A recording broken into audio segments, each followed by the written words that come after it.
You know, when I was looking out across the part of Lewis where the allotments are, and behind, to the left of Coolfail up there, he said, oh, we used to call that the fat-bellied woman. Of course, you see, straight away you say, oh yes, of course, you know.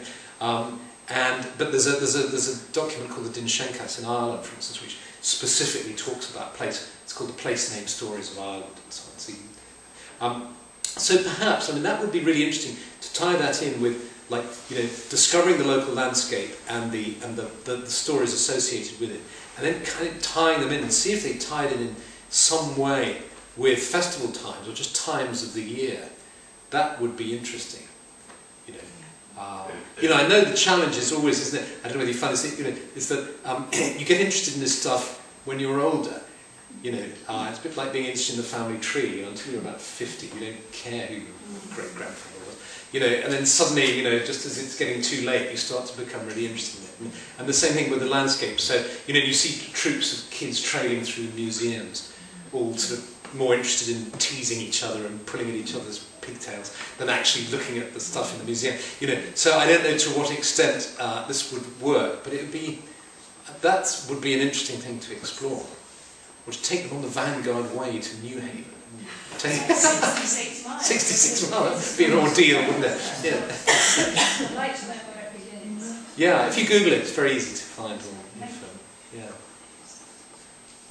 I was going to ask, Yeah. you mentioned about how a person might walk some of these walks and may come across the Druids doing some of their ceremonies. Can you tell us sort of like some of those festivals, like what time of day would the Druids be going?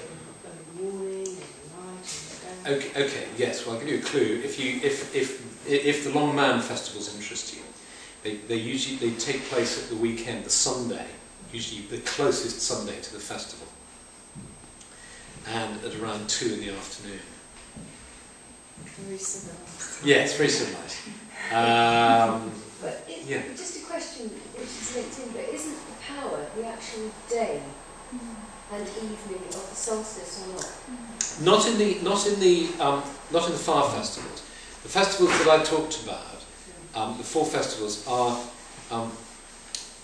ancient traditional festivals that are pastoral, that are connected with you know, lambing, you know, bringing the cattle and the harvest and sowing and so on, and they're not tied to an astronomical event.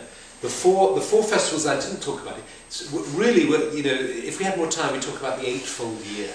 This wonderful sort of mandala of 8 special times during the year that one can tune into the moment and the land.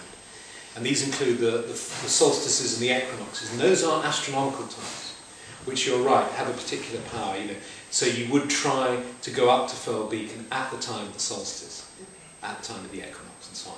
But at the cross-quarter days, it's not so important. You know.